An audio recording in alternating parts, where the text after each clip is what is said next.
A very good evening to all brothers and sisters in the Dhamma. Today is the 3rd June 2025, Tuesday class.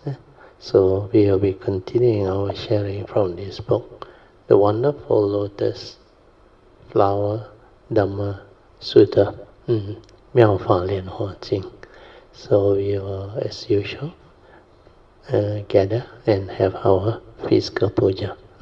南无本师释迦牟尼佛，南无本师释迦牟尼佛，南无本师释迦牟尼佛，南无观世音菩萨，南无观世音菩萨，南无观世音菩萨，南无阿弥陀佛，南无阿弥陀佛，南无阿弥陀佛。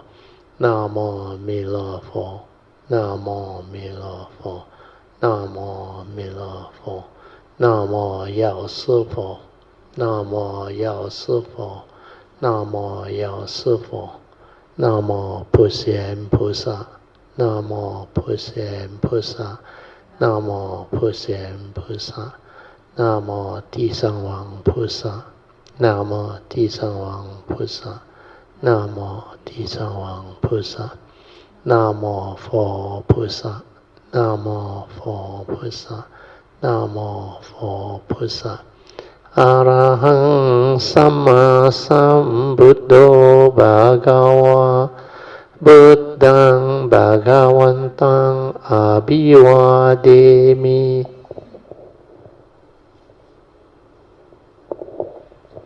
สวากาโตภะคะวะตาธัมโมธัมมังนะมัสสามิสุปฏิปันโนภะคะวะโตสาวกสังโฆสังฆังนะมามิ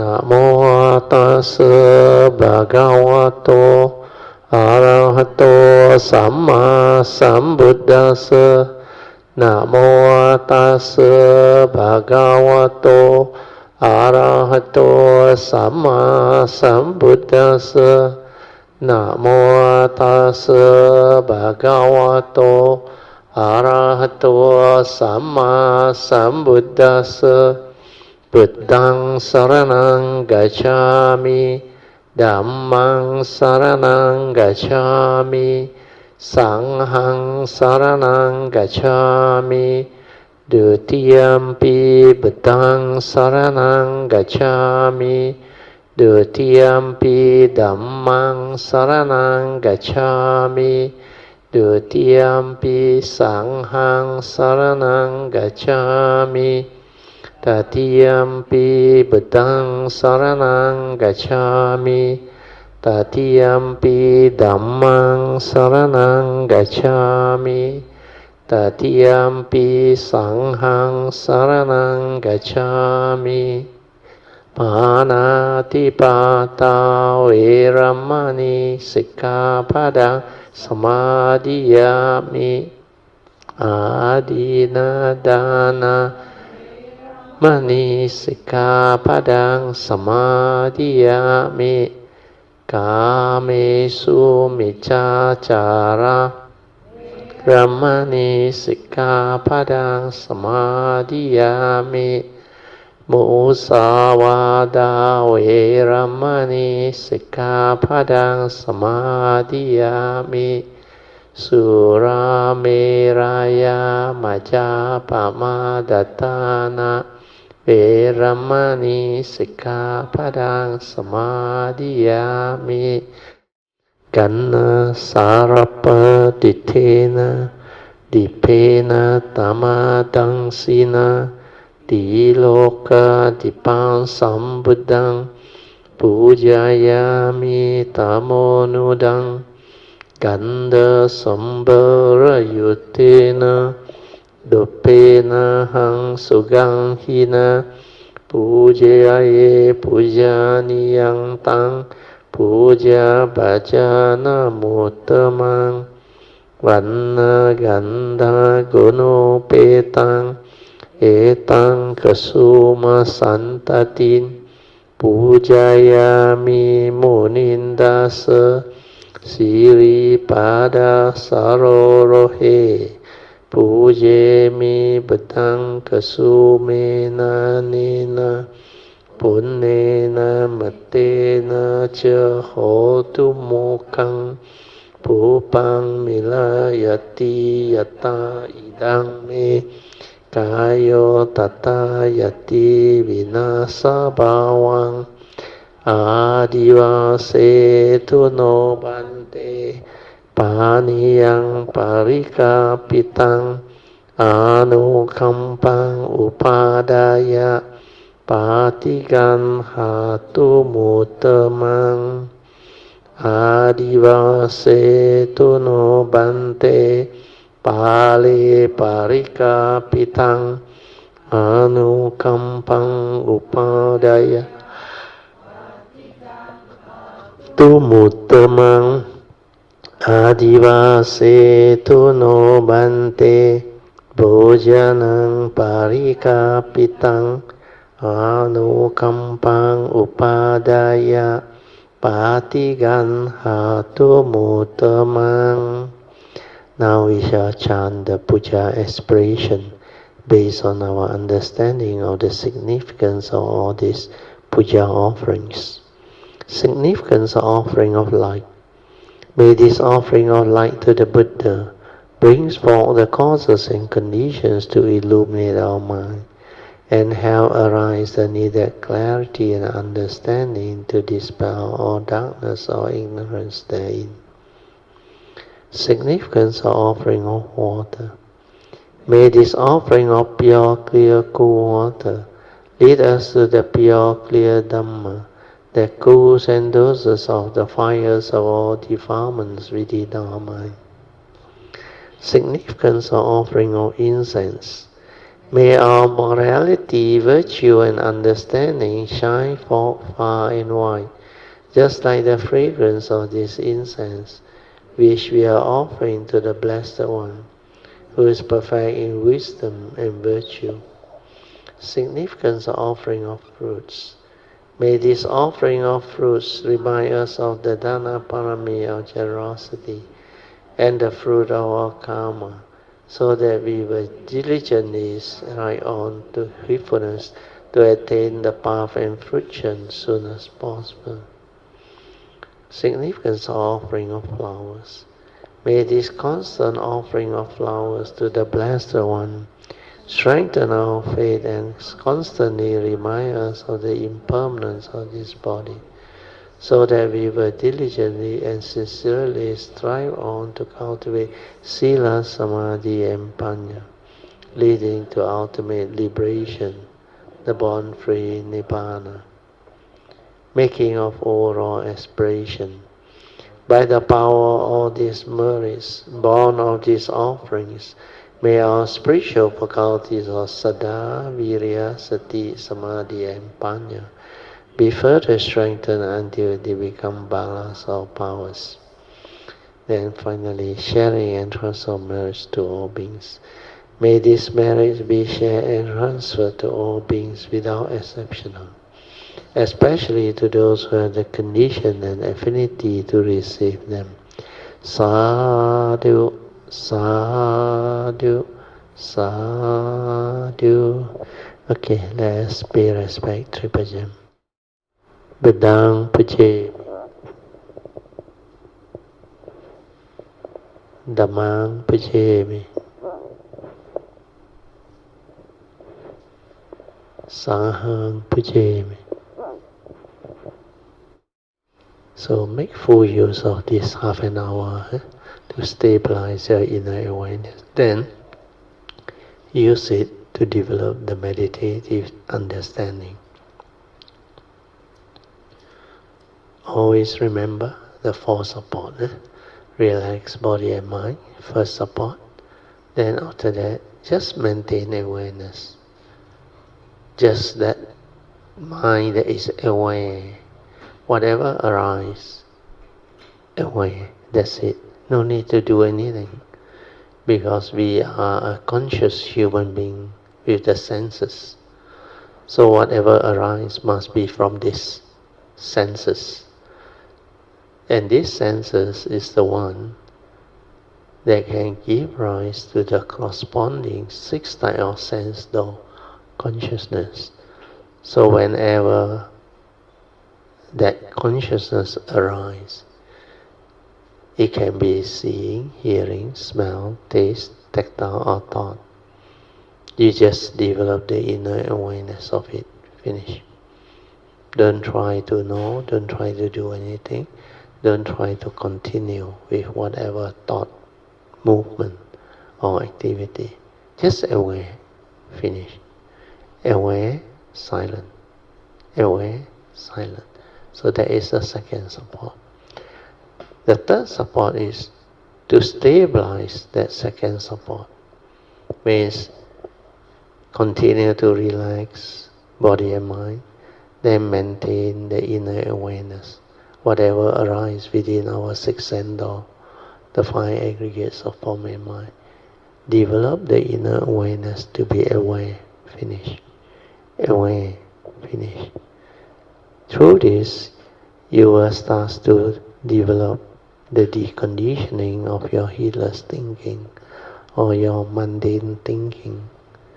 Then your awareness nature within will slow down, and suddenly become very quiet, very still. So the third support is to stabilize the inner awareness so that you can realize your true mind. So that you know you have 2 minds.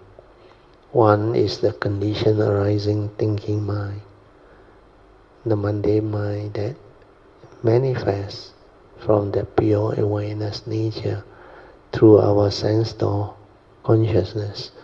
Every time when there is a sense data together with our consciousness making contact with the respective sense bases, it will trigger off that particular sense door consciousness. Then when it arises, maintain awareness to understand what is going on.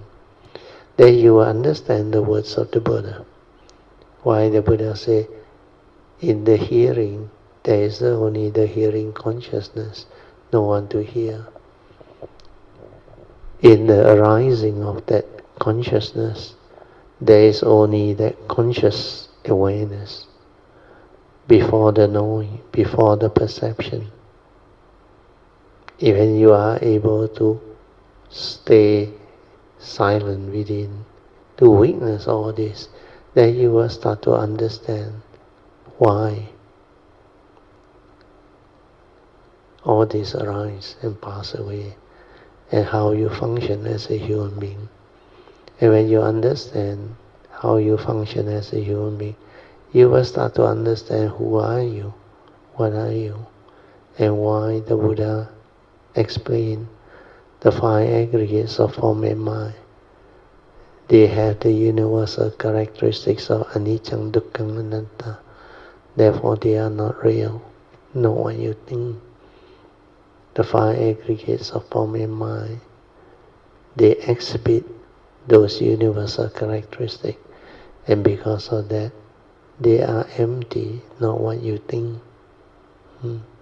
So empty nature or existence, whatever arises, they are not what you think. Where all these are dependent originating phenomena, condition arising phenomena, no reality. It's not a permanent unchanging entity. You cannot own it, you cannot possess it, and you cannot want to have it. So see it clearly, awaken to it, then you will start to clearly understand who are you, what are you, and without thought, who are you?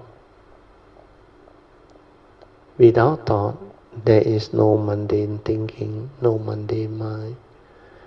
And the true mind without thought got no words, no concept, nothing.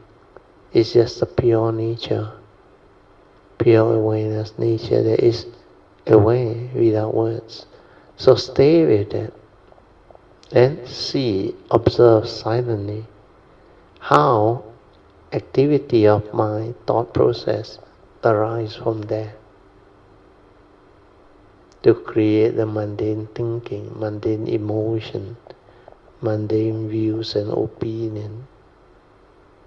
So all this is awareness-based meditation. Okay, now I'll let you meditate on your own. You can slowly, mindfully come out of meditation. Try to maintain whatever inner peace, inner calmness, and inner awareness that you have developed for as long as you can. These are the meditative mind states that are very conducive for stabilizing your daily mindfulness. Invocation to the Devas. In this universe, in their entirety, let the deities or Devas come here. Let them hear the good teachings of the King of Sages, which gives heaven and release, Nibbana. This is the time to listen to the teaching. This is the time to listen to the teaching. This is the time to listen to the teaching.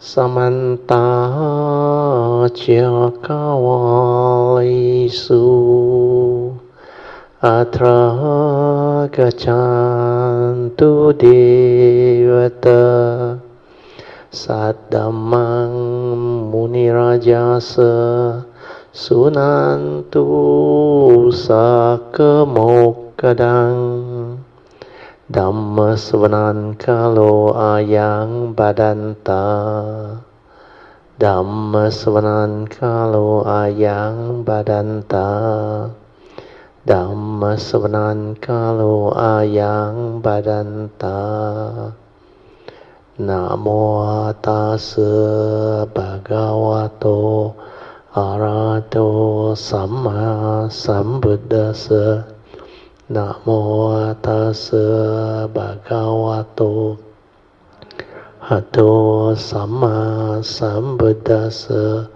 Namo Tassa Bhagavato Arahato Samma Sambuddhassa Iti Peso Bhagava Arahang Samma Buddho Vijja Charana Sampanno Sugato Lokavido Anuttaro Purisa Dhamma Sarati Satta Vedamusanang Uddho Bhagavati Swakato Bhagavata Dhammo Sanditiko Akaliko Ehipaseko Opanayiko Pacatang Veditabo Vinohiti Supatipanno Bhagavato Sangho Ujupatipanno Bhagavato Sangho Yayapatipanno Bhagavato Sangho Samicipatipanno Bhagavato Sangho Yadidang Chatari Purisa Yukani Atta Purisa Pugala Esa Bhagavato Sangho Ahuniyo Pahuniyo Dakiniyo Anjali Karaniyo Anuttarong Punyang Ketang Lokasati Sadhu Sadhu Sadhu. Okay, Now you can just relax body and mind, maintain some more awareness. Then we continue from where we stop. The Tathagata uses this skillful means to persuade and lead all living beings. So the commentary's explanation. It means that Tathagata uses this expedience, the model of the three vehicles, to entice living beings. You might even say he tricked them. Do you know what Sakyamuni Buddha is doing? He is deceiving us. However, it's not a mean trick or trick. It is a white lie to persuade us to end birth and death. If he does not lead us in this way, we would not know how to end birth and death. How do we know that the Buddha tricks living beings?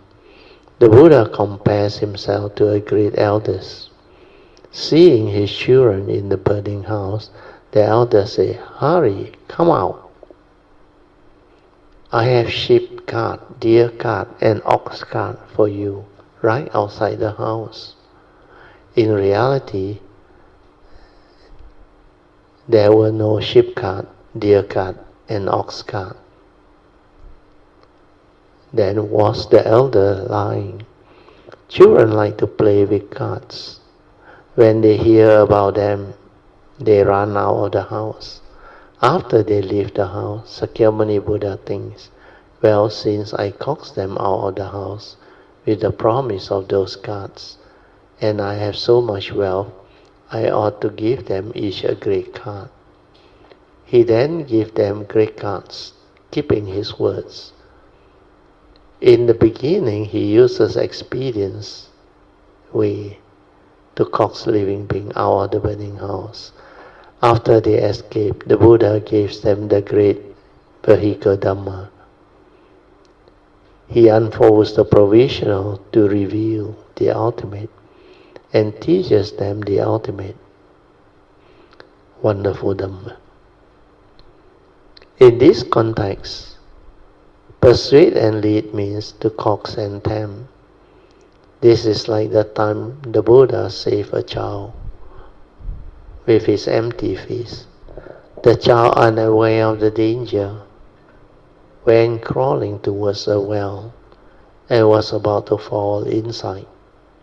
The Buddha used an expedient method, saying, "Little child, come back.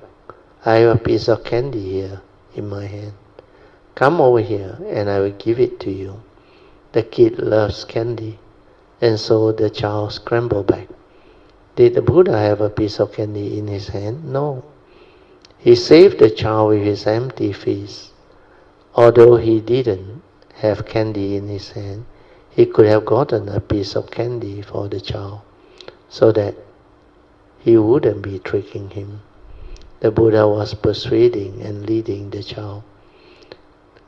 To persuade and lead here means to use expedient way, catering to living beings' wishes based on the situation. Living beings can be opportunistic and play up to each other too. But the Buddha uses such means in order to teach and guide them. Don't forget that we are all living beings too. I don't want to be tricked by Sakyamuni Buddha, you think. Then keep on being a living being for a while. If you feel you haven't been long enough, then continue to be. If you don't want to be a living being, if you think, now I want to understand the Buddha Dhamma and become a Buddha, then you will have to let Sakyamuni Buddha trick you. You can't avoid it. This one is commentary by Master Hsuan, his way of explaining the sutta. But more important is we have the understanding of what this teaching is. Because initially, living beings are heedless, deluded, and they can't understand what is going on. That's why you have to let them follow their own karma to go through life, to experience the reality of life and existence, which is suffering. Not until living beings get entangled with enough suffering or misery, they will not search for answer to free their mind, to liberate from suffering. So the initial search is usually not easy. And most living beings, they just want answers or shortcut, or what we call quick solution. So whenever they can find somebody who can help them overcome their suffering, they become complacent again, and they go back to their old way. They never see the danger of going through existence with such delusion and ignorance. So the purpose of enlightened beings is to come out with understanding, to bring forth the causes and conditions for living beings to turn the Dhamma way, for them to see clearly that there is just one way, the Dhamma way. If you don't go the Dhamma way, you cannot learn the Dhamma. That's why taking refuge is very important. So that aspect of explanation is more relevant and more important. And all the initial skillful means or expedient way are just to introduce the initial teaching, which are the sainthood way teaching. At least that itself is enough understanding to initially bring forth the solution. Means bring forth the wisdom, the initial wisdom, to enable deluded living beings to free their mind, to liberate their mind, and to realize Nibbana, the initial glimpse, the cessation of form and mind, to realize the possibility of ending birth and death, of realizing the enlightenment in the here and the now, leading to the end of all suffering, leading to the cessation of all dukkha. So this initial understanding is very important. We call this the initial teaching, the provisional teachings. And through this, they can be assured that they will not have to come back again. Maximum 7 lives, even if you can successfully develop the cultivation to realize anagami. Not anagami. Sotapanaship, the first stage of sainthood. Then after that, maximum 7 more lives or 7 more rebirths within the century. Then if you are able to realize the second stage of sainthood, which is to realize Sakadagami-ship, then you would have only 1 more life to come back to the century. That's why they call the Sakadagami a once returner. You only return once. Then after that, you are destined to become at least an Arahant, if not realize Arahantaship straight away. Then those who realize Anagami, they will not come back to the sensual realm. They are called the non-returner. They won't come back to the sensual world. They take birth in the pure abode within the form world. That's why they are called Anagamis. Then from there, they realize Arahantaship and liberate from the birth and death. They don't have to come back to existence unless they know the Bodhisattva way. They take the Supreme Vehicle teaching and go that way. Then they can still come back, but not via avijja, via the Bodhi mind, the enlightened, free mind that is born of love and compassion. So, using that, it will be clearer, easier to comprehend, instead of following the commentaries of宣化. That word, when he say the Buddha trick, actually it's just a play of word. Why should the Buddha trick living beings? Living beings are just the way they are. Condition like that, things will like that. If you take care of karma, karma take care of life. If you have the affinity, then you will come into contact with the Buddha Dhamma. Then you will have affinity with the Triple Gem. But if you don't cultivate them, then you will have to roam with samsara for a longer period. So thing is just the way it is. Condition like that, things will be like that. So the provisional teachings also need causes and conditions to receive them. You must have some form of affinity with the Triple Gem. You must have some form of good roots to come across the Dhamma.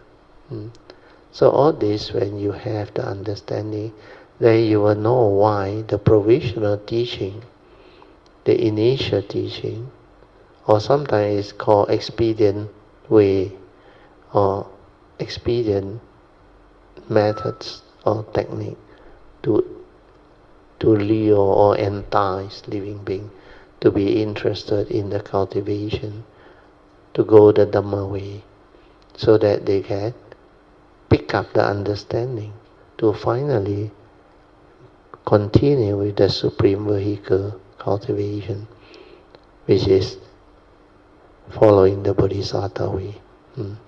After the sainthood way, you would have matured over to the Pacceka Buddha's vehicle. Then from there, if you have the affinity, you will go the Bodhisattva vehicle, which will lead to Supreme Vehicle, Sammasambuddhahood, in the here and the now. Okay, now we continue on next section of the sutta, correlating the hortative turning. Means the third turning. The sutta he further say, you should all know that the Dhamma of the three vehicles are praised by the sages. Sages are the enlightened beings. That's why the English word is sage. For they will make you free, unbound, self-reliance, and content. Then riding upon the three vehicles, look at the notes. Note 33 down there. Okay. So self-reliance and content. How to read the Mandarin word? Wu so yi qiu. The meaning is self-reliance and contented. With nothing, they rely upon or seek.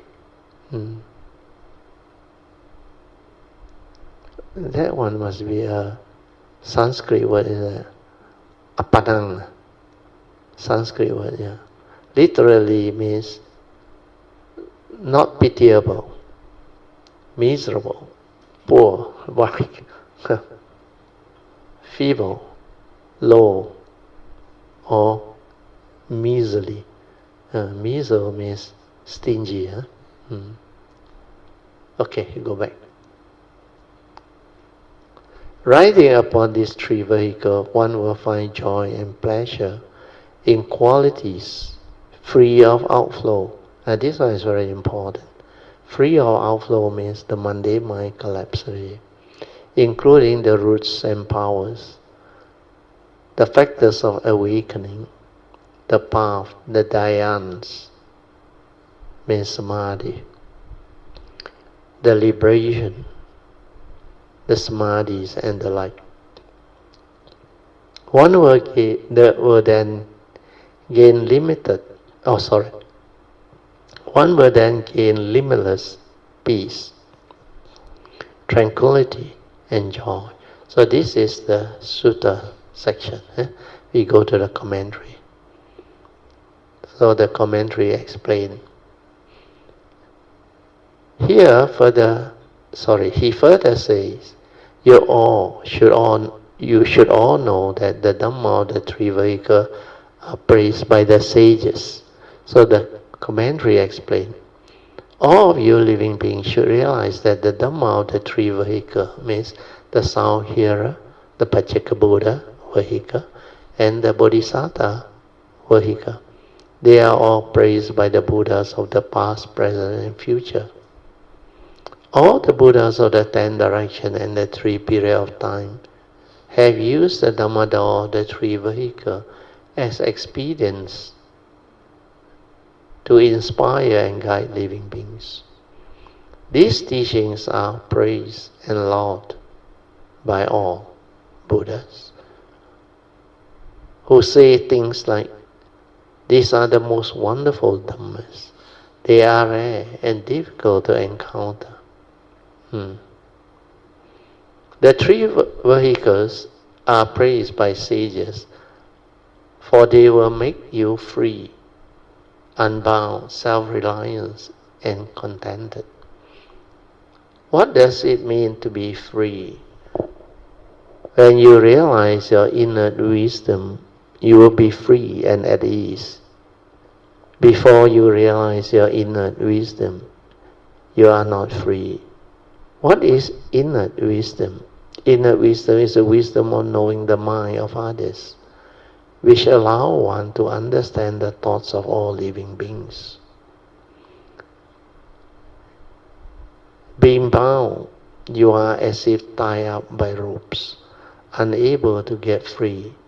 Once you gain your freedom, you will face no impediments, and you will have left distorted dreams far behind.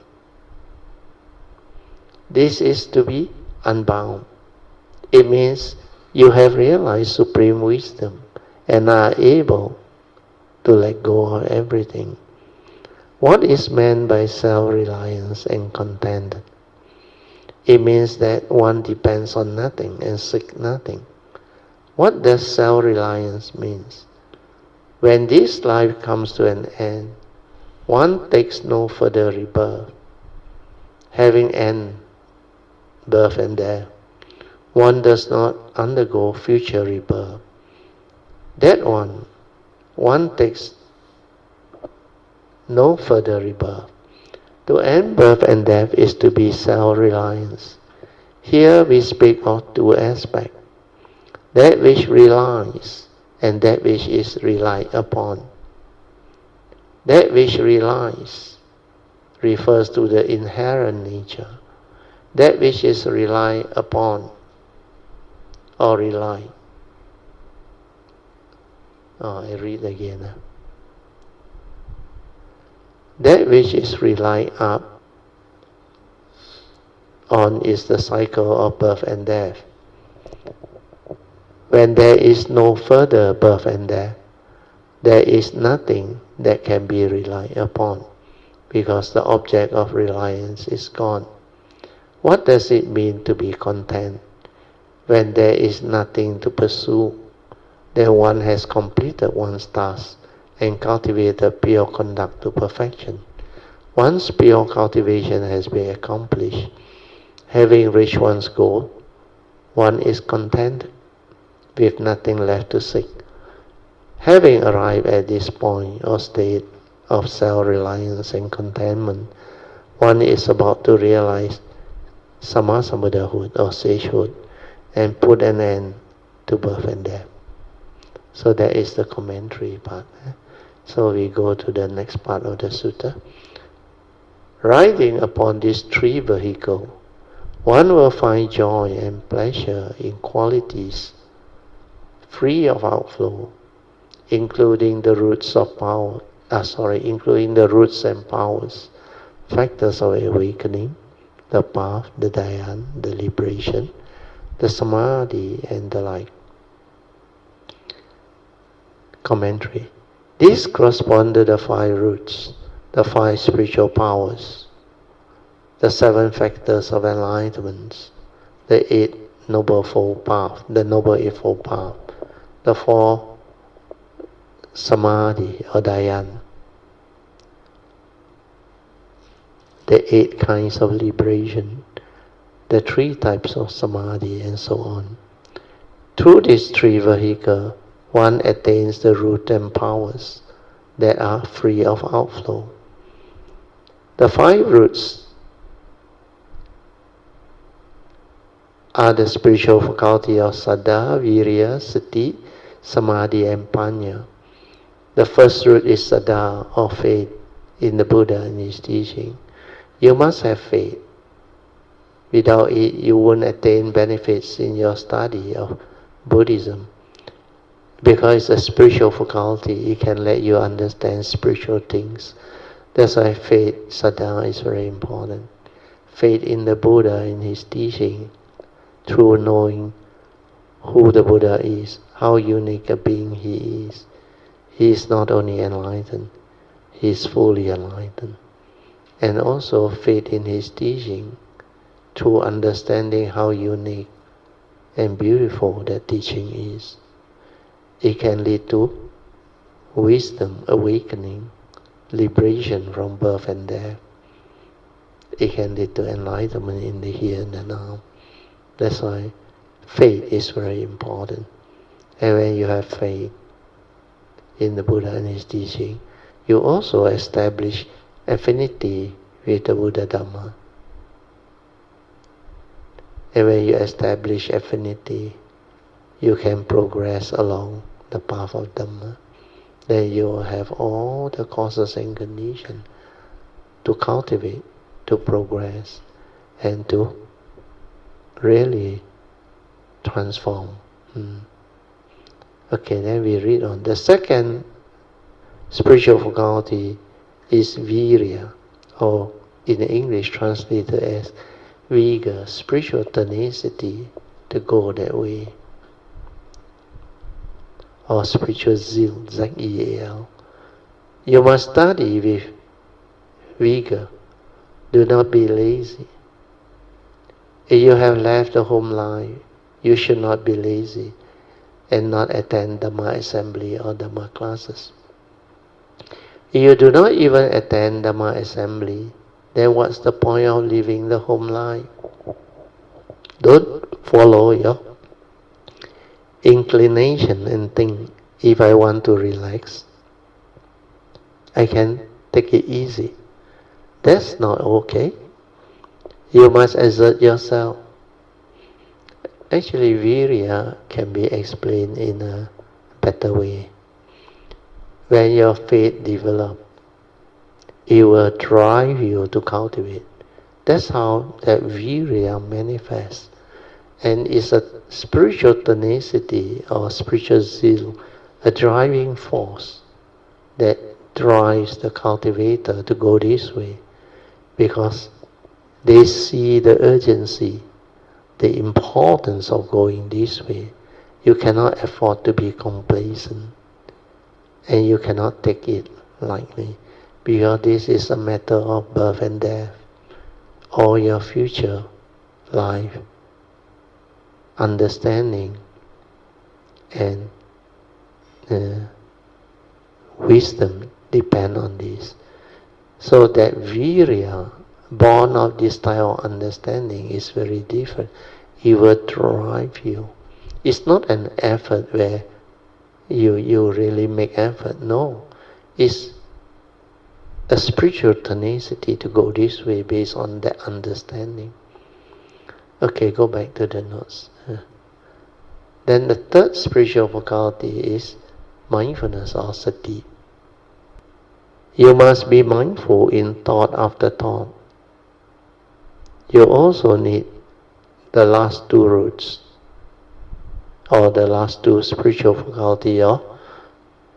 Here they put it wrongly, concentration and wisdom. It should be samadhi and panya, or wisdom. Samadhi is not really a one-pointedness focusing or concentration. Samadhi is a free mind that is collected and unwavering, stable. That is samadhi. Why are these 5 spiritual faculties called roots? These roots can grow and produce good roots. That's why they call it roots. From these 5 roots, the 5 powers can be developed. Actually, when you stabilize the 5 spiritual faculties until it becomes unshakable, then it becomes balas, or spiritual powers. We have this spiritual faculty that can enable cultivator of the way to understand spiritual teaching are very powerful. So when you develop them, it can help you penetrate the teaching. And it will help you develop the ability to receive spiritual teachings.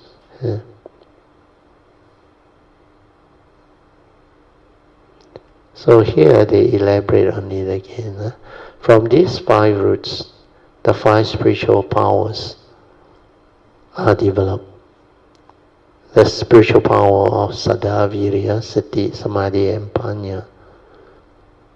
So they use root because they say roots have the ability to grow and produce. The 5 roots mature and eventually transform into the 5 powers. Then the factors of awakening refer to the 7 factors of awakening, or what we call in the Pali tradition, or the Theravada tradition, the 7 factors of enlightenment, Satta Bhujanga. When you have this mind state, it will lead you to enlightenment. That's why they are called factors of enlightenment. That's why you must develop them.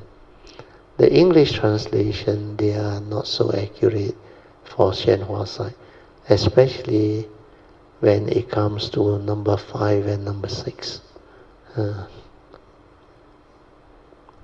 Okay, first, in Pali, the first factor of enlightenment is called Dhamma Vichaya, or investigation of Dhamma. You must have this, what they call spiritual faculty or mind state, to investigate Dhamma.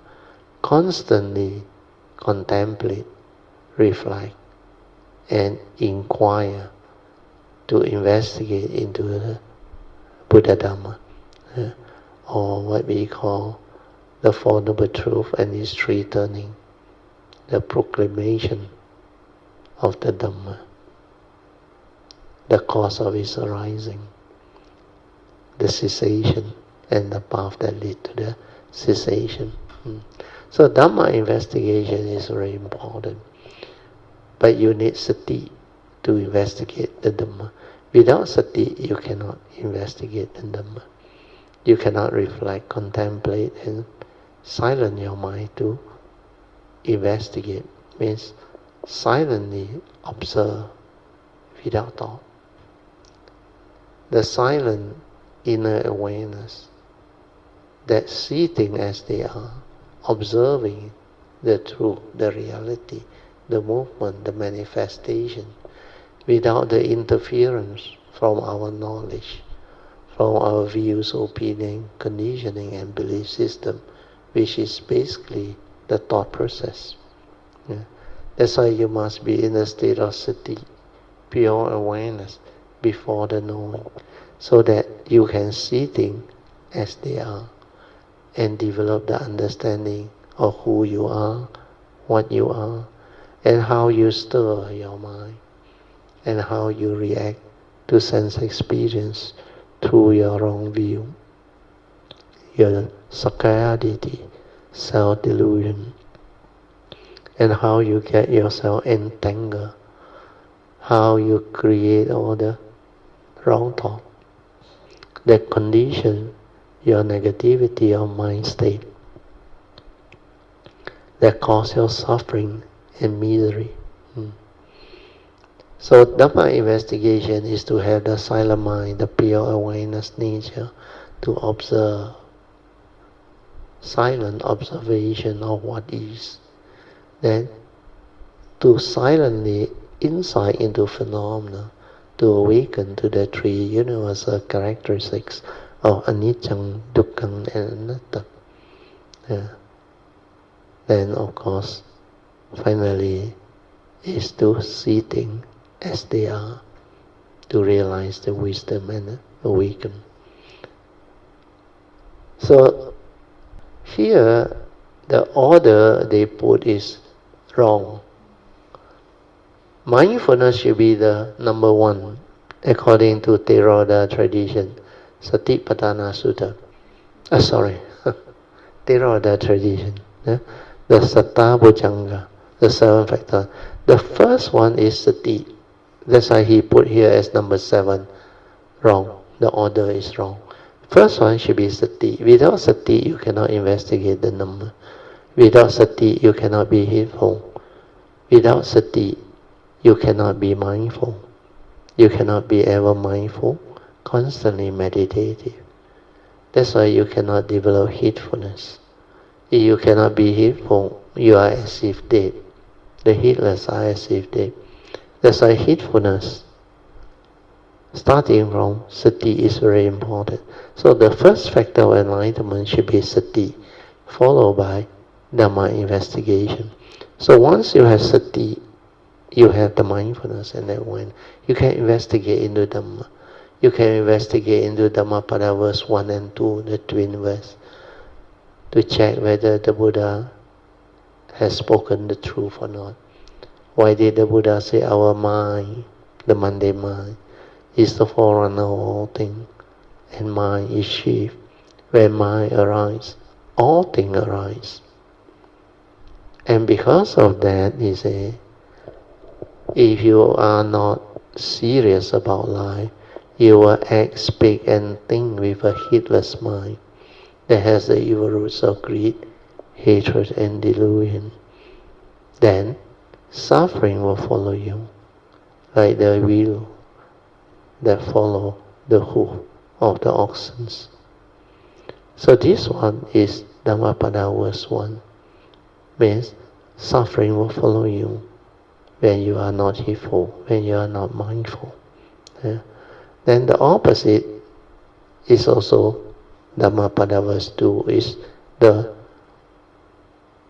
verse on happiness that follows you, like the shadow that never leaves you.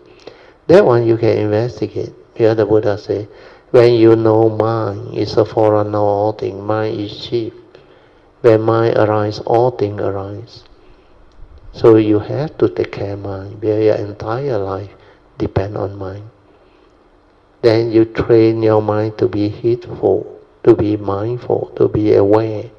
Then you develop the Dhamma understanding of what constitutes evil. Then from there, you will constantly train yourself to act, speak and think with a wholesome mind that is free of the evil roots of greed, hatred and delusion. And then, happiness will follow you, like your shadow that will never leave you. So this is how you can investigate into it. Then the spiritual faculty and the mental hindrance, you can also investigate into it. Then the 3 evil roots, the 5 precepts. Why the Buddha say you must keep the precept? You can check, you can investigate. That's how I can share and teach you all why you must keep the precept. It's out of love and compassion for living beings that the Buddha actually advised living beings to keep your minimum 5 precepts. Because those who break their precept commit major evils. You can investigate, you can check on it. Who kill and harm? The first precept. Only deluded people, foolish people, heedless people, angry people, violent people, selfish people. All this, they have the tendency to break the precept. That's why all these other people who have the three evil roots of greed, hatred, and delusion. That's why when you break the precept, you commit major evils. Okay, now we go back to the 7 factors. I have to rush it a bit. Okay, after you have developed the Dhamma investigation, then you realize that all these essential Dhamma, one by one, they stand up to investigation. Then from there, your faith becomes very strong. When your faith becomes very strong, saddha, it will drive you to cultivate. That's why when you have saddha, you have virya, which is the third enlightenment factor. So this virya that drives you to develop the cultivation of sati or mindfulness is very important, or what we call awareness-based meditation. So once the virya is there, it will keep you going. We have that spiritual zeal, spiritual tenacity to cultivate, born of right understanding. You see the importance of this teaching. You see the importance of this cultivation. That's why you will go all out to do it. Because nothing else is more important than having this understanding, developing this cultivation. Where the rest are secondary. Of course, you need to work, you have a family, you need to do your duties, all those things. But apart from all this basic necessity of life, you need to work on the Dhamma aspect. The wisdom that is needed to understand life and to set your life in the straight course once and for all, so that you will not fall again. That one is more important. That's why from virya, it will develop the cultivation of sati. Then when sati stabilizes, it will give rise to piti. Piti is an enlightenment factor. It's a spiritual joy, spiritual, what they call peacefulness of mind, spiritual calmness. The initial calmness means when you have this piti, there is basically no thought, but there is this joy inside. And it's an enlightenment factor. Because without this, you will not like the cultivation. But with this, you will like the cultivation. Then from there, when piti arises, it will stabilize it. It will continue to become more refined, more stable, until you experience sukhang. Sukhang is not an enlightenment factor. Sukhang is what they call spiritual blissfulness of mind. Your mind can become really blissful. From piti, it can develop into bliss. That sukhang is really true. You feel so blissful. I remember in the early years of my cultivation, when I was in the university at that time, after I went there, the first year, I developed it. And the sukhang was so intense. It's really blissful. Until you cannot describe it, but the bliss is so intense. And most cultivators of the way will like that mind state. Because when you really know how to relax and maintain awareness, that piti really become very blissful. Then you continue to relax into it. But most people fail to understand that is they attach to it and want it repeated. That's where they get themselves stagnated. Or what we call stuck at the defilement of insight. They are progressing actually, but because they attach, then they get stuck. But if you do not develop that, what they call craving for that state, then what happens is you should continue to relax into it, maintain awareness, until the mind settle down, and become very quiet and very still.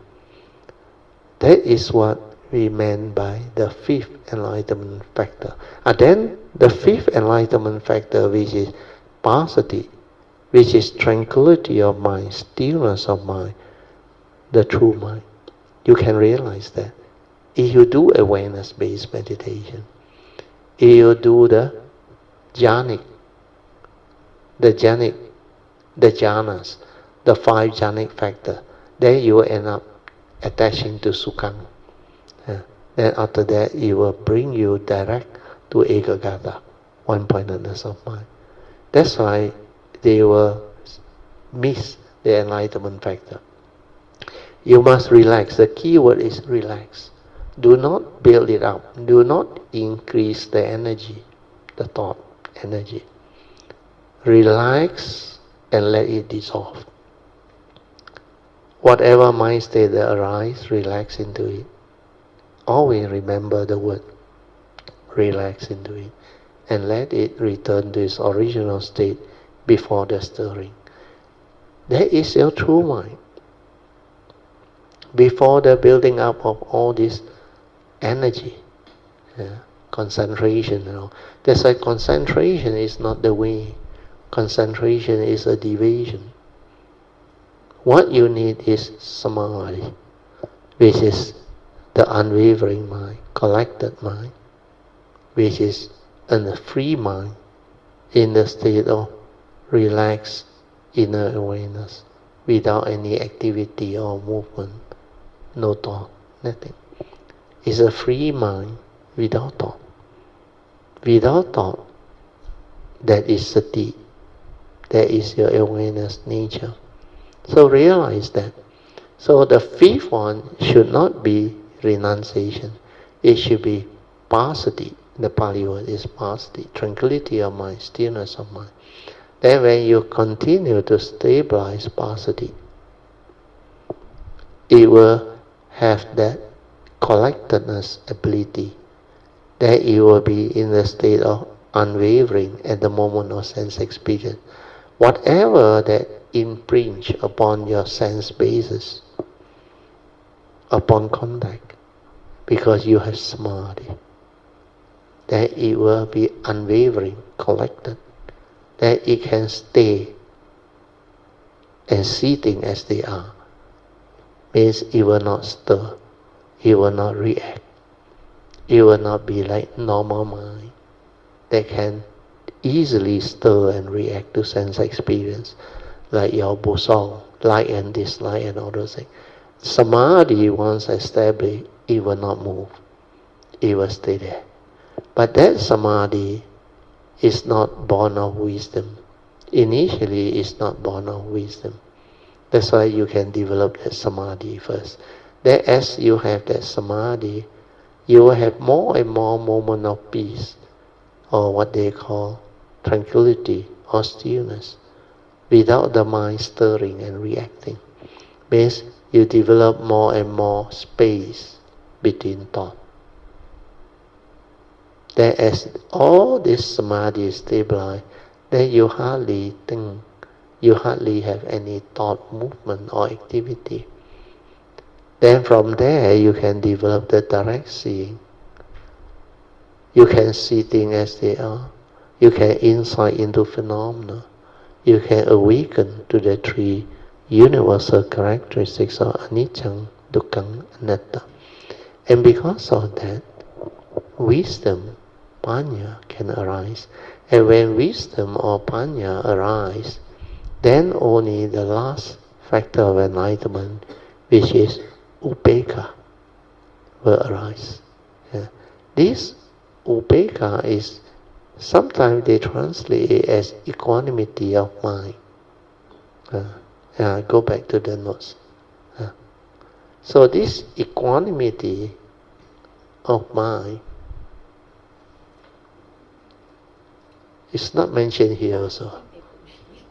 Oh, really, the English translation is really... I have the mind map one. Yeah. There's the 7th one. You want to pin this? Pin this. Currently pin. They're very easy to understand. Satta Bojjhanga, 7 factor enlightenment. Keep on arising when progressing along the path of cultivation. This is a good check. So if you do all your cultivation, then you don't see all these 7 factors of enlightenment, means something wrong. Understand? Because these are factors of enlightenment. It should keep on arising. If as you cultivate, instead of all this, you have fantastic meditation, you have psychic ability, what for? Where they cannot liberate your mind. They are not conducive towards enlightenment, towards the cessation of form and mind. Where these are real enlightenment factors, you must have them. That's why towards the 9th step of Abhijja Sutta, you realize? 7 factors of enlightenment, they keep on arising. After you cultivate the Satipatthana Sutta, the 4 foundation of mindfulness, the 7 factors of enlightenment keep on arising. Then it will accumulate into the enlightenment in the here and now. But these are enlightenment factors. So here very clear. In Mandarin it's called what? 7 factors of enlightenment. Qi is about...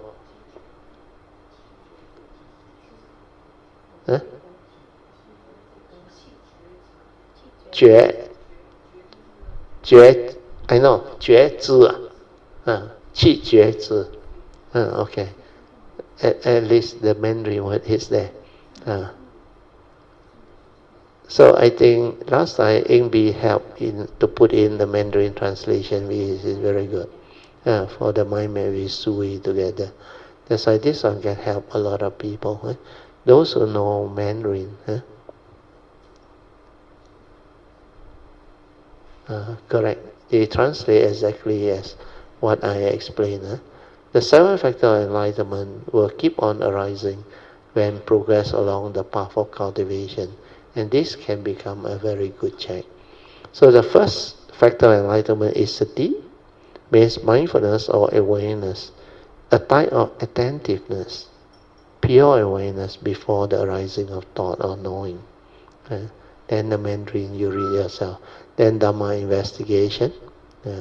Then Virya, spiritual zeal, which I have gone through. Then it will actually lead you, drive you to cultivate until sati stabilize. Then when there is sati, there is no thought, you will realize piti. Piti is an enlightenment factor, spiritual calmness, spiritual peacefulness of mind. Then from there you continue to relax, maintain inner awareness, to stabilize it until it becomes very quiet, very still, until the mind enters sati. That is to realize your true mind. When mind enters sati, means that is your true mind. That tranquility of mind or stillness of mind is your pure awareness nature. So that is the one that can meditate, that can awaken. But you need stability. That's why the 6th factor of enlightenment is when you stabilize that capacity through some form of understanding and cultivation, then that mind becomes unwavering, collected. Then it starts to see things as they are. It starts to insight into phenomena. It starts to develop the silent inner awareness to observe, to understand who are you, what are you, and how you stir your mind and get yourself entangled via wrong view, via lack of understanding. Then how wrong thought arise. And you also understand what constitutes wrong thought, deviant thought. So all this is what factors of enlightenment are, and it can lead to understanding. So when samadhi stabilizes, it becomes collected and unwavering, but it is a free mind. That's why I put there, stabilized mindfulness, which is collected and unwavering, which is silent, relaxed, inner awareness, born of a free mind. So, when you can see things as they are, you develop the wisdom.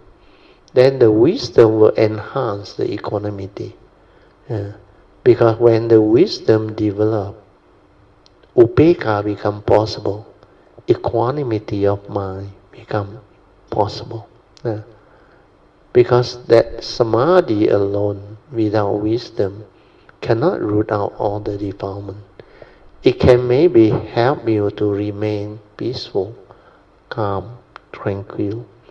But without that wisdom, you cannot develop upekkha all the time, equanimity of mind all the time. You need the wisdom. That's why the last of the 7 factors of enlightenment is upekkha. Then the note is also very important.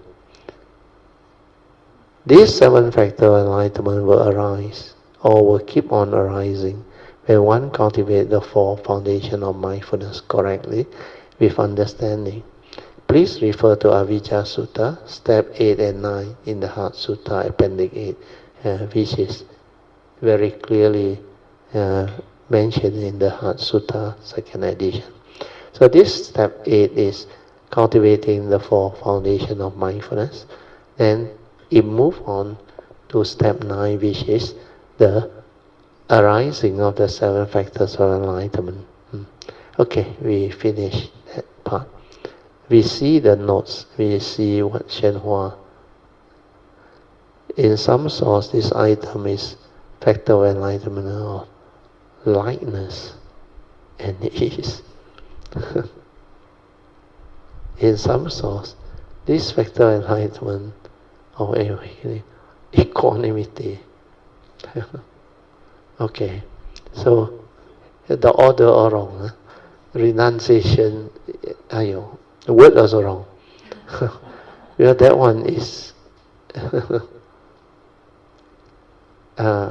you bring down very a bit. I think this one is very bad. Really bad.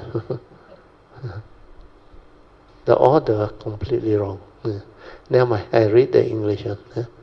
The path stands for the Noble Eightfold Path, consisting of right view, right thought, right speech, right action, right livelihood, right effort, right mindfulness, and right samadhi, not concentration. These were explained previously, so it was suffice to just list them as a review. Then Dayan, this one is not important. They refer to the Sichan parting, the 4 types of form jhana and 4 types of formless jhana. So here he says Dayan refers to the 4 Dayan of the form rhyme. First Dayan, second Dayan, third Dayan, and fourth Dayan, you mean jhanas. There are 3 heavens in each of the first, second, and third jhanas, and 9 heavens in the 4th jhanas. All the gods of the 4 Dayan heaven cultivate Dayan or jhanas. He referring to the Brahma rhyme. Beings in the human rhyme can also attain the state of the 4 types of form jhana and 4 types of formless jhana by cultivating meditative concentration. Here he used the word concentration. Then Shenhua say he explained the 4 Dayan before when lecturing on the Earth Store Bodhisattva Sutta. But I feel the audience is still not very clear about them yet, so I will explain them again today. Okay, we see what Shenhua explained. Those who realize the state of the first jhana have merely attained a meditative state. They have not become gods of the heavens of the first jhana. They call it Dayan, but it's jhana. For example, if we have realized the state of the first jhana through cultivating meditative concentration, as soon as we sit in meditation, we can enter the state of the first jhana, heaven called the ground of joy and bliss, of abandoning affliction. We leave affliction behind and experience joy and bliss, then surpass any worldly happiness. Why are those in the first dhyan free of affliction? It is because they experience a kind of happiness. This dhyan bliss becomes their nourishment. Here the explanation is not so correct or so clear, because in the Theravada tradition they explain the jhanas differently, but more or less pointing towards that direction, because they believe when you are in jhana, you can suppress the five, what they call the mental hindrance. The mental hindrance cannot arise. That's why they say they are free from their effect. Means they cannot condition you into suffering or misery, because you are in the state of the jhanic factor. So the first jhana is when you are able to apply your thought on a meditation object or on a one-pointedness area, object of meditation. Mainly is object of meditation. Then you sustain your thought there. Means thought-based. Applied thought, sustain thought. Then you build it up until there is no thought. Then when there is no thought, after a while, piti will arise. When there is no thought, piti will arise. And sometime in between, before piti arise, you can see nimitta. Normally nimitta are what they call light vision that you can see when you are quite calm and peaceful. So nimitta will arise. Then at the same time, you feel good. Piti means spiritual calmness, spiritual what they call joy. They call it a type of joy that manifests. So when you are in this state, you will not experience suffering. That's why you like that state, piti. Then when you continue to develop it, you become more refined. Then you experience sukhang, which is blissfulness of mind. So when you are in that state, they say, this mental hindrance are not there. That's why you are in a state that is beyond the mental hindrance. It's not beyond. You are not rooted out. That's why I say these are conditioned state of mind. It's not a free mind. And because they are conditioned state, it suppresses or prevent the mental hindrance from arising. So there is no way you can test yourself to know whether you have developed the wisdom to root out the mental hindrance or not. Because when this energy, or what we call concentration mind, that you develop through all this practice, thought-based approach, they will disappear or become less effective if you neglect your practice. Then as you grow old, your vitality not there, your energy not there. You cannot maintain that type of practice, because these are all thought-based, energy-based, very strong. It drains a lot of your thought energy. And thought energy is basically life force energy. Of course, it can help you develop psychic and special ability. But when you look back on the purpose and intent of meditation, is to develop the wisdom, not all this thing which will still bound you in birth and death, samsara. You cannot liberate your mind, so no point. So coming back to the notes, oh, I have to end already. We are 9:55 already.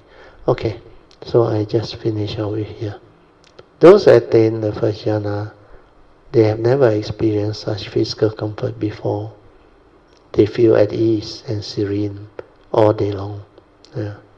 Even the pleasure of sexual activity is nothing compared to this feeling or sensation. This happiness makes them feel that everything else is quite commonplace. That's why this state is called the ground of joy and bliss, of abandoning affliction. But that state of sukhang, the blissfulness, in fact a lot of monks also explained it before. He said when you are in that state, the sexual excitement is nothing compared to that. So that is how they declare. That's why Hsuan also explained it. He said even the pleasure of sexual activity is nothing compared to that feeling, that sukhang. So this happiness makes them feel that everything else is quite commonplace. That's why this state is called the ground of joy and bliss. So this is their explanation. Okay, we stop here. Second session is more about meditation reporting, followed by whatever question you may have. Good evening, Brother Teo, Mrs. Teo, and all Karamita. 可以讲什么 ？Actually, Brother Teo, actually, maybe 我分享一下我最近的一个 encounter。好。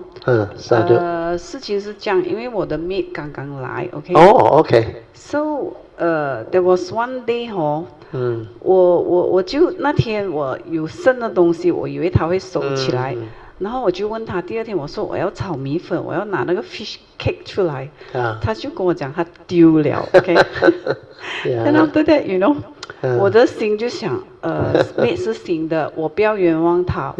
你知道我 go to the extent 我去敲那个垃圾出来，because 我真的不想冤枉人。然后我敲了没有哦，没有之后呢？然后我就想，哎呀，不用紧，我们大家静静，不要讲任何东西，因为人与人之间是靠一个感觉，对，不要以为他不会听，但是by我们的讲话，他也是会感觉出来，所以我就讲不要再讲了，这件事情就来翻过去，不要讲。但是当我在做我的 picker ginger， 我在切我的 ginger 的时候，它里面升起一个慈悲心去理解到。这个事情可能在某一个情形之下，他这样子说有他的苦衷，或者有什么，就是那个慈悲心一上来他就整个就跌下去了，那个整个念头就没有了。就我的心里面就感觉哇，这么的轻哦。It's like 你 liberate 了你自己 in between that, you know. So 这个我觉得是虽然是一点点，但是就给我的感觉是哇 it's a very good understanding. It's like 你会 liberate 你自己 in the sense that 你不要抓住这个一个小小的东西这样子，但是它就是来出于你里面的一个 understanding， 这样不会说来你特地去怎么样想。然后过后来我们就去我的媳妇就去 investigate 这个东西，原来他是。有一点点不明白我在问什么，然后大家就 you know 就把这个事情讲清楚了之后，大家也很开心，所以我感觉到哇，原来我们怎么样的去 deal with 这个一点小小的事情，life situation or misunderstanding， 所以我感觉到是可以。You need a lot of understanding to resolve problem in life, because I realize human beings, especially those without the Dhamma, they actually get themselves entangled more and more. Because recently also there were an incident where I heard my daughter mentioning about my sister's side. They actually, with a lot of joy, wanted to renovate their house. So they got a contractor. But then they got 4 brothers and sisters and 1 mother, which is my sister. Too many opinions, too many views, and everybody wants the thing they feel. that should be the deciding factor for the renovation and all things. So end up, I was always away from one of the cousins. They were like full of misunderstanding and bosong, a lot of bosong. Until, because luckily the nephew is staying with me, one of them, and he is very understanding, so he don't want to get involved. But the way I look at it is, living being doesn't understand the meaning of living life in harmony, peacefully, coexisting with understanding. What you need to do is to resolve problems. Resolving problem is the most important thing. It's not about right or wrong. It's not about whose idea is better. If you don't resolve, sure, out of so many, 4 brothers, sisters, 1 mother, sure, if you follow one of them, the other 4 sure will song. Because that is life. But why can't you understand that you are here as a family unit to develop the harmony and understanding through consensus, give and take? Then don't be so picky. Don't be so like tenaciously trying to be right or vocal. But that is not the way to live life, to resolve issue and problem. The way to resolve it is to have understanding. To ask yourself, are we solving problem or are we arguing over problem and creating more misunderstanding and conflict? Because when you don't focus on resolving issue with the contractor, you will end up arguing among yourself and blame the contractor. Understand? Then they contemplate one or 2 of the sister, and even my sister also, suggested that change contractor. You go and change her. I tell you, you'll get into bigger problem. It's not so easy. Construction is not what you think. You have to really navigate all this. Like just now, Alicia's example was very good. You see, it's a miscommunication, understand? But when you can accept them for what they are, then resolve it means what? Find out exactly. That's why I say the daughter-in-law, try to investigate and find out what actually happened. Then they realize a miscommunication. Small thing, understand? Why you want to be right, understand? Why you want to be like so abstinent about your views, your opinion? Then if Alicia want to do that, she is the head of the family, she lagi garang, or she want, but no point, understand? Yeah, is a new maid. So that understanding is very important. Even he make mistake also, that is the way she is, or that's the way things are. So resolve it. Finish off with it. Then don't hold on to it. Don't go and think. Don't go and like have the idea. How can the maid throw away my thing and all those things? Because the miscommunication is he doesn't know what Alicia referred to. So he should have buang. But actually that thing is something else, because that is a very common problem when new maids, they actually cannot understand your communication because they are new to your language and your way of communicating. Last time also same, when my wife have the new maid, I realized they cannot understand, but they scared out of fear. Everything also, yes ma'am, yes ma'am, yes ma'am. But actually inside, they're not sure. That's how. So they do based on what? Then they are alien now, in the sense that they are new to our place, our culture. So you must have this understanding to make them feel confident, good. And guide them, train them, and actually give them the confidence, or what they call prevent them from living in unnecessary fear. Then be sensitive. Means try to understand what is going on within their mind. Because when they are new, when they are not settled down, a lot of wild thinking or thought can take place up there. So you need to really communicate. Communication is very important. Resolve problem, resolve issue. Small matter, not important. Just say, never mind, it's okay. Like last time, I remember my wife that time. Sometimes she breaks certain things. She very scared we know. They may think you will ask them to pay for it.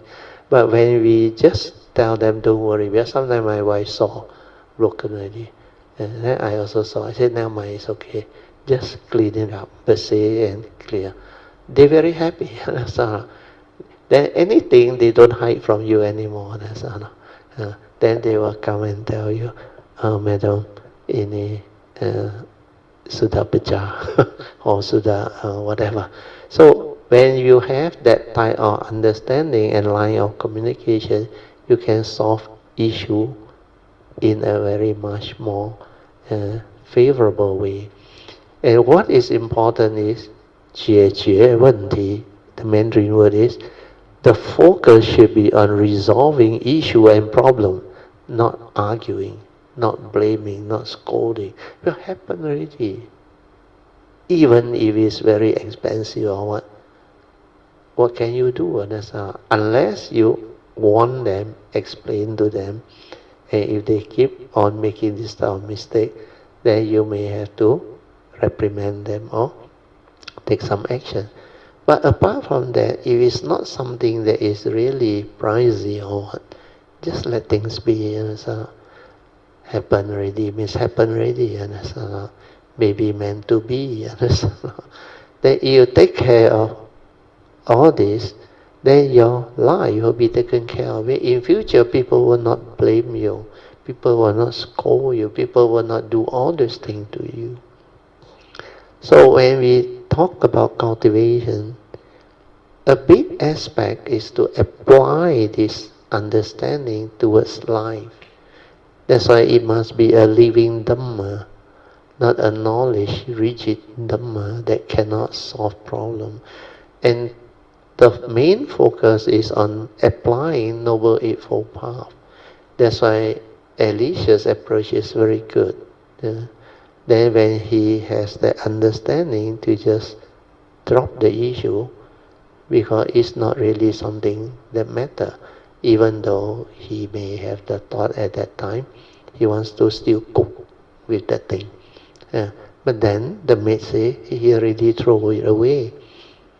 Then when she contemplated, then when that thing gone, because she is mindful, she realized it's like peaceful, no longer carrying. When people carry in their thought, that is the most dangerous. It's like my sister's children. When you carry your views in your thought and not focusing on resolving problem, issue, then you will have problem. To resolve issue is very simple. Understand? Consensus. Like when I renovate my house, I told my children very simple. Your room, you decide what you want. Understand? I can afford. You just tell me what you want.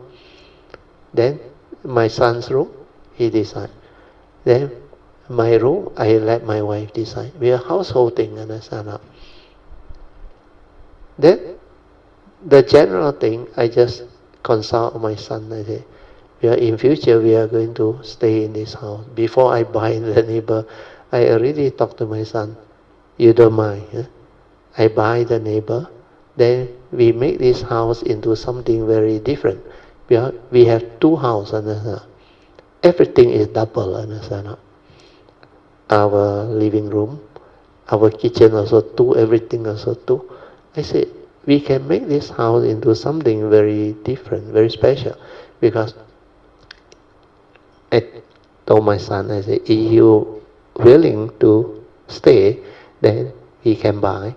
Then this can be our common area, understand? You can invite your friend, I can invite my friend. Then when they come, we have big space, understand? Then kitchen, we will retain two, because I say, when you married, your wife will want to cook your own. So we have the two kitchen maintained, but this one is a common facility, understand? Then of course, when I'm around, I will use it for my activity. Yeah. But after that, you are free to renovate, do what you want.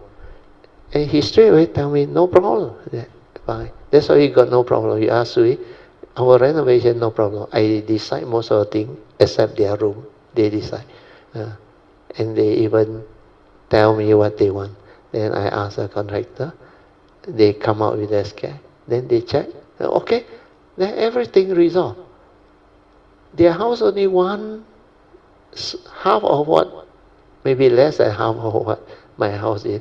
So much problem. And unnecessary misunderstanding that lead to all this. That's why I also don't want to say anything. Because I know they dare not come and talk to me, because they talk to me, sure, I won't say bamboo. I will just tell them straight in the face. Is this the way to live life? Is this the way to go about doing things? Already explained to you. 解决问题, solve problem, resolve issue. Through what? Through consensus, through understanding. Don't impose your views. Don't try to be right, understand? Don't try to be very vocal about things. Your room, you decide. Common one, because like we know about construction, 一分钱一分货, understand? You want good thing, prepare to pay. You are not prepared to pay, you want to complain here and there, then you end up what? All the half-baked one, understand? Because you yourself not in this line, you are not a professional, and you cannot understand. When you cannot understand, you try to make all this type of, to me, is stupid decision. Because what you want is against the other family members now. And it lead to what? That's why end up, some of them say, well, no. You want or not, you pay. Then end up, the other one of the sister, he said, nothing to do with me, I don't want to pay. Supposed to share one, no.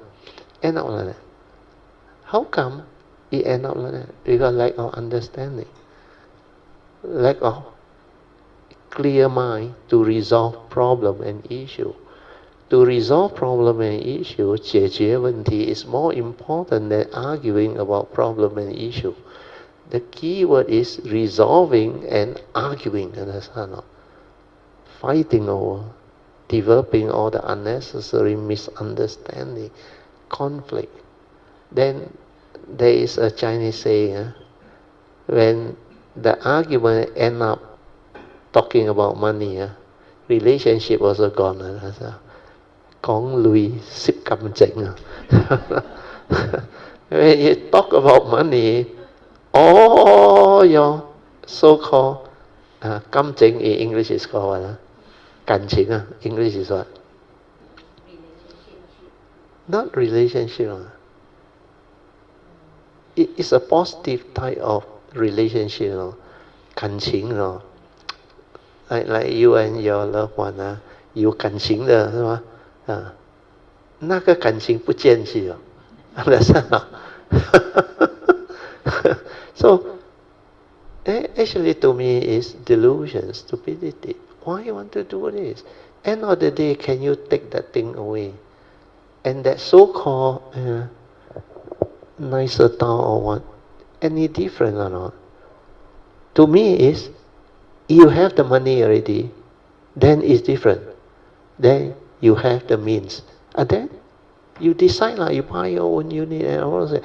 While you are sharing, you want to talk about all this. To me, it is creating unnecessary misunderstanding and problem. And these are small issues, can be resolved easily, understand? So hopefully, Kaya metta learn. Then end up you look at life, you really pity them. Like when you understand, right? Sometimes my wife also told me, you look at the world, a lot of suffering people, and they have so much problem. Then even when we go to the mall, we saw the escalator with the glass at the side, where we can see all the moving part all inside there.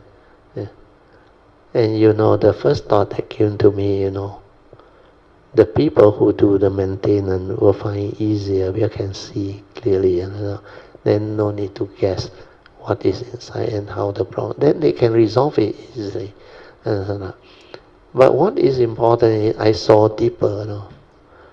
I saw these people who do the maintenance of escalator. Throughout their life, their job is what? Just look at this, understand? And your aircon maintenance, well, tomorrow my aircon guy coming. I saw them whole day. But their job is that clean this type of aircon. Although to me the money I pay is not much, but maybe to them it's livelihood, is good money. But a lot of dirty work, the dust and all those things, then the chemical washing. And this is their routine now. You don't cherish your good karma for your good life when you have a career that is so relaxed. Like I used to tell Sui last time my career as a supervisor, if I got no meeting, I can go anywhere I like. I can go for tea or whatever, or longer break. That one separate. So all this, I look back.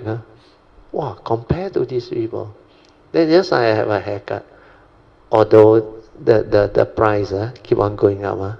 In the early day of 15 ringgit, then 18, 20, 25. Then today I went, he said, Uncle, sorry. I said, now our price 30 ringgit. I said, okay. It's a good bubble.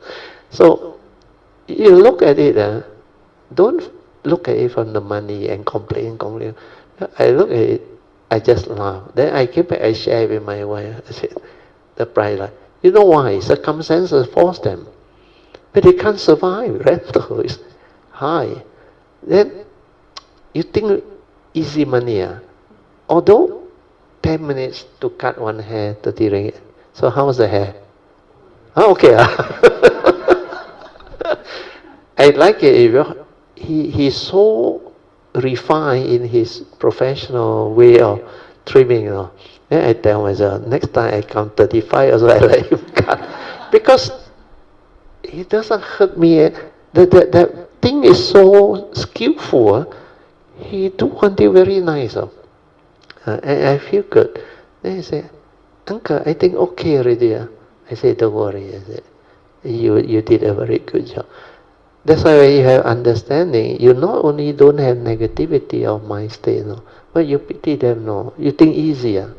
Throughout the day sitting there, waiting for people to come and haircut. And these are the routine they do. That's why you can retire early, I tell you. It's a blessing to do what you like to do in life. That's why I tell Sui also. And she retired earlier than me. I 47, 46 plus, he 40. But my son miserable. He said he want to retire, he cannot retire when he got a newborn baby. But don't worry. These are for us to understand the intricacy of life.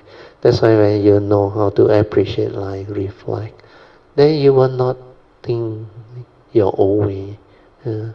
You will not blame people. But that is the way things are. The world is the world. People are just the way they are, conditioned like that, things we like. But you don't get yourself entangled into that delusion, and end up no different from them. Then to me, don't go and claim that you are Brother Tio's Otherwise, you wasted all your time coming here and not learning the correct understanding to understand life. You should be like most kaya metta, having a lot of joy, a lot of happiness, a lot of understanding, and a lot of them are full of contentment, joy, understand? That they finally learn this teaching. That's why they have good life. They become so different. Otherwise, they would have still no different from a lot of people. Bosong, a lot of Bosong. So this sharing by Alicia is good. Now return to Alicia. Brother 还有5分钟。Okay, 7分钟了。7分钟。Brother maybe 我就是最近的一点点的 encounter 也是令我感觉到很惊喜的，就是早上我起来的时候这就是这整个星期我感觉到很多的那个 release， 好像那种 Sankara 在 release， 一直很多很多，但是我就不管它，它来就来，我就一直这样子躺着。Then after that， 它就慢慢 transform 到 after that 就好像比方说，今天我起来我感觉到，怎么我头脑一片空白？为什么我没有 memory？ very good。我今天的功到底我要做什么？对。好像你就是 recall 不到东西出来这样子。好像你的 brain 那边空了，空了。Actually 是空的。Then later your heart there also 空的。Because your heart here, I tell you when you Bosong, a lot of this thing inside, inside running around, no. You know what is that movement or not? Especially you feel so bad, like you want to get a heart attack already. It's so bad, like a lot of uncomfortableness inside there. And that is what that asavang is. You know what asavang or not? Very latent type of defilement. But the wrong thought, they keep on. Wow. Then when you have the Dhamma understanding and wisdom, you just stay with it, be with it, and let it settle down. Then that sudden shift, when it returns to its original state of the true mind, which is tranquility and stillness before the stirring, wow, you suddenly feel like empty inside,空白, nothing inside, so still, so peaceful. That clarity, that stillness, that tranquility, that joy inside, then you will never go back to the old way. You think also like that, don't think also like that. Why are you going to hold? Where you are not focusing on developing the wisdom to free your mind, to resolve your problem. You keep on holding on to your problem, and you want to be right, and you keep on developing that movement without you knowing. That's why for those who are sensitive with mindfulness and awareness and the Dhamma, they cannot go back to the old way. But they are so sensitive, the slightest one, they will sense it one. Like her stage is, when this Sankara comes, he will know it. Then he will like AP. What is Sankara? Sankara anicca. Understand? That Sankara you hold and give meaning, dukkha.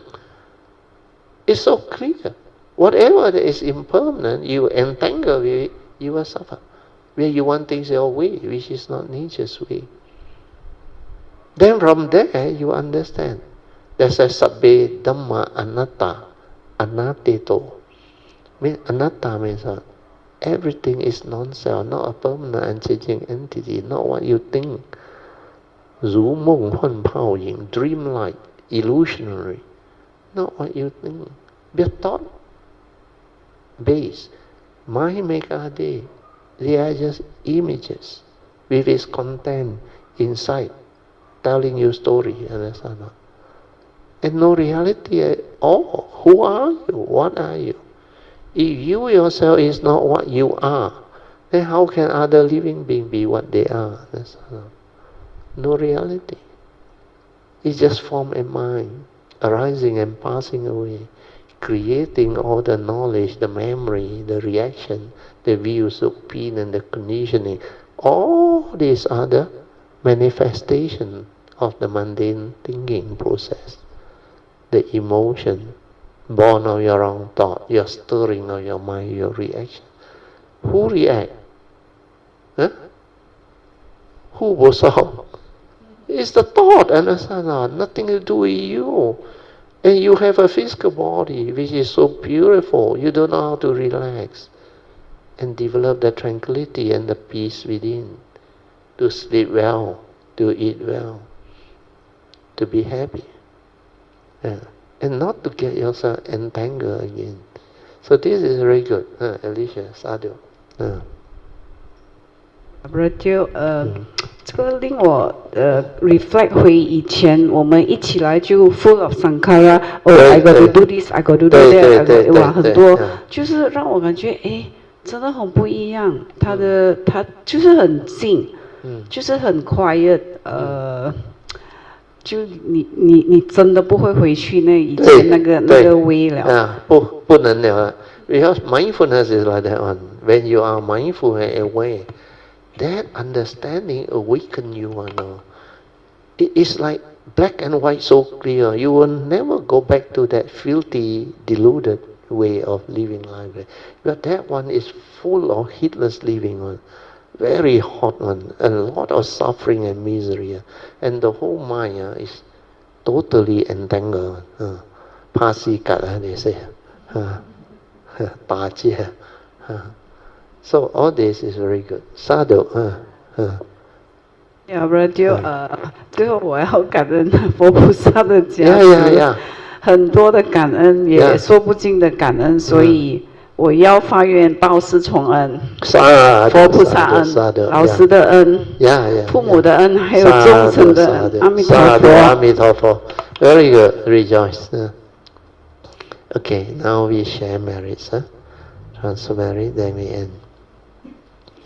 Akasata cha bhumata devanaga mahindika punyang tang anumoditva cirang rakantu loka sasana itta vata camehi sampadan punya sampadan sabbe deva anumodantu sabba sampati siddhya idang menya tinang hotu sukita hontu nyatayo idang menya tinang hotu sukita hontu nyatayo idang menya tinang hotu sukita hontu nyatayo devo asatakalena sasa sampati hetu cha fito bhavatu loko cha Raja bhavatu dhammiko imina punyang kamena mame bala samagamo satang samagamo hotu yawa nivana patiya sadhu sadhu sadhu. Okay, you all can now pay respect to Lord Buddha, Guanyin Bodhisattva and all the worthy ones. Then we end. Sadhu.